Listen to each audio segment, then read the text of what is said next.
If you live on a hillside or any wildfire-prone community, you probably worry about how you're going to evacuate during a wildfire, especially since many of the roads are narrow and winding with vegetation alongside of them. Hi, my name is Mark Brown with Marin Wildfire. This video is intended to show you how to evacuate safely and use the same tactics that firefighters do in these difficult situations. Let's imagine that you live high on a hill and a fire has started nearby. You receive an alert that the fire is spreading in your direction. The fire is moving up the hill towards your home, and you are evacuating in your car. How do you evaluate your best move? The most important thing you can do is to stay calm. People tend to panic and make rash decisions that put them into even worse situations. So I want to help you think through some threatening conditions and show you wise choices to make.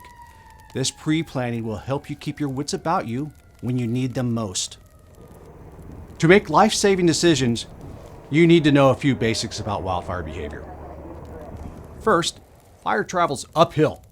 Heat rises, and the wildfire tends to move uphill along pathways of continuous fuels. That includes vegetation and structures. You probably noticed that wind speed picks up with elevation, causing wildfires to gain speed and intensity as it climbs. Your goal is to make it down the hill, so you must evacuate downhill towards safety. With a fire below you, this may seem counterintuitive, even crazy. I assure you, it's not. Going uphill away from the fire will only lead you to more dangerous areas with higher winds, more intense fire, and fewer options. Many people think that fire roads are a good evacuation route. They are not. Fire roads are meant to get equipment and firefighters up to high-risk places. They do not lead to safety, and it could be a fatal choice.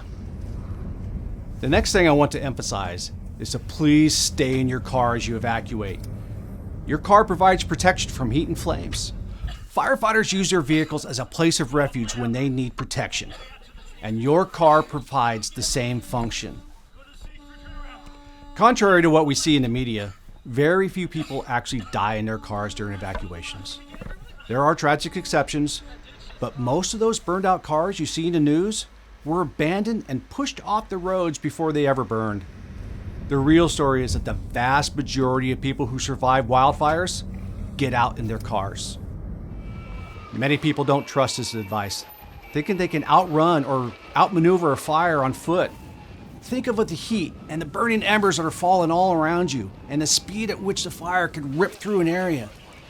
You don't want to be out there unprotected. I would never leave my car unless it becomes disabled or catches on fire. If that happens, the first thing I'm going to do is I'm going to look for another vehicle that I can get into and hopefully be protected by that vehicle. If I can't find another vehicle that I can get into, I'm going to look for something like this embankment here, that I can get into this embankment, down into this ditch, and I can get as low as I can, even face down into this ditch, and it's going to protect me from the heat. It's also going to give me some oxygen that I can breathe. But let's hope you never have to do that, and then you can stay in your car and get the safety and protection that your car provides. The second thing I want to teach you about wildfire is that fire progresses along pathways determined by terrain, wind channels, and fuel loads. When I'm working with new recruits, I tell them to imagine the pathways water flows down the mountain or hill. Think of the erosion paths that carve out crevices in the terrain.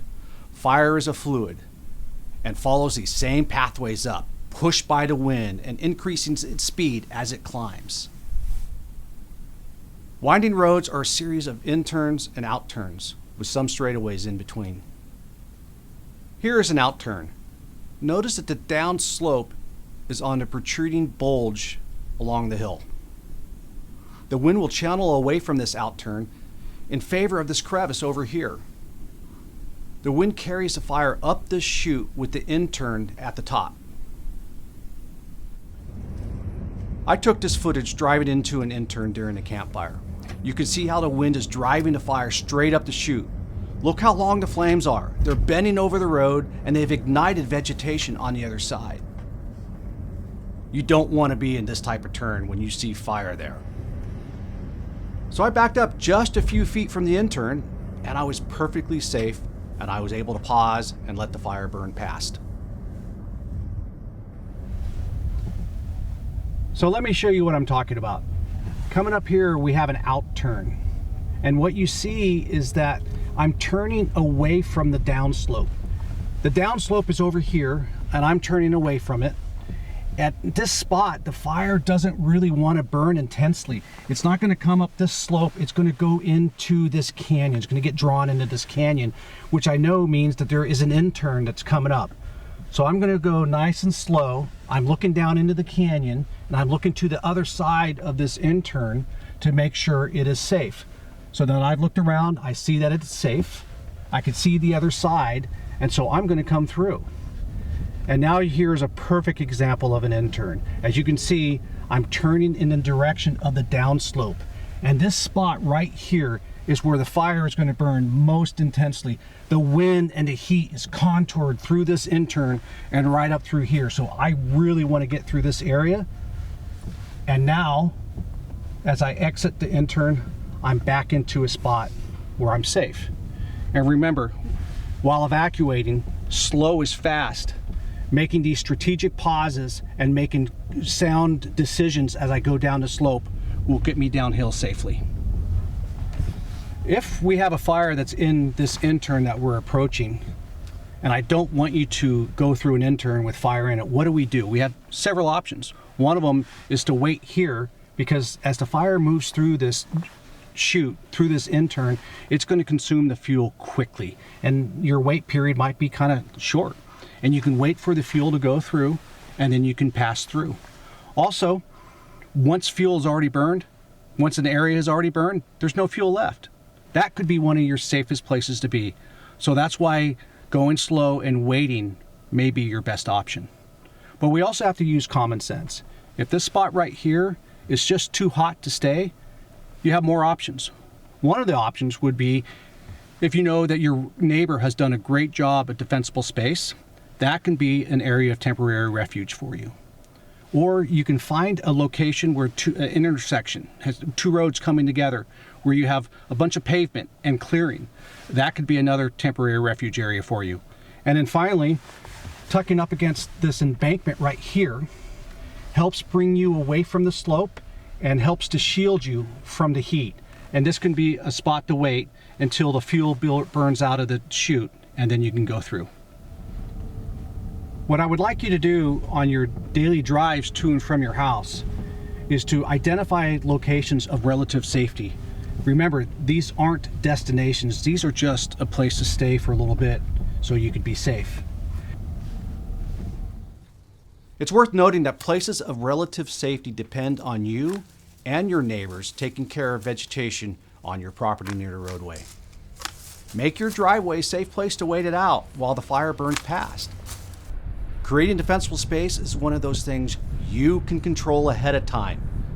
Please do it. Many people ask me what to do if a tree is blocking the only way out. The answer? Stay in your car, pull into a place of relative safety, and call 911. Let the dispatcher know exactly where you are and what's going on. We'll do our best to send equipment to clear the evacuation route. If it's safe, you can wait there.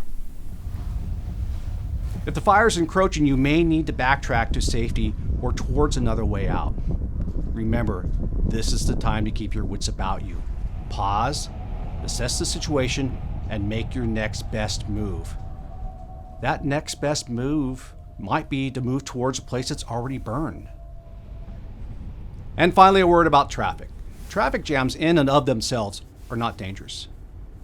Be patient, give cars in front of you space. Don't push people ahead of you into turns. You don't see what they see ahead of you. If someone is tailgating you too closely, give extra space to the person in front of you. You need room to navigate each turn independently.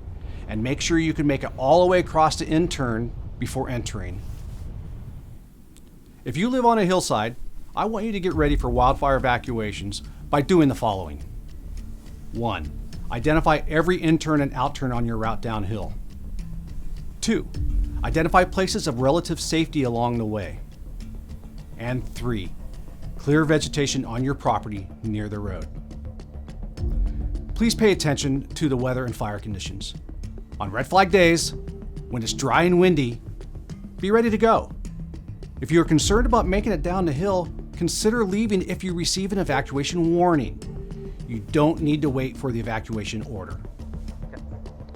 I hope you found this video informative and helpful. And if you have any questions, please email us at info@marinwildfire.org. Thank you and stay safe.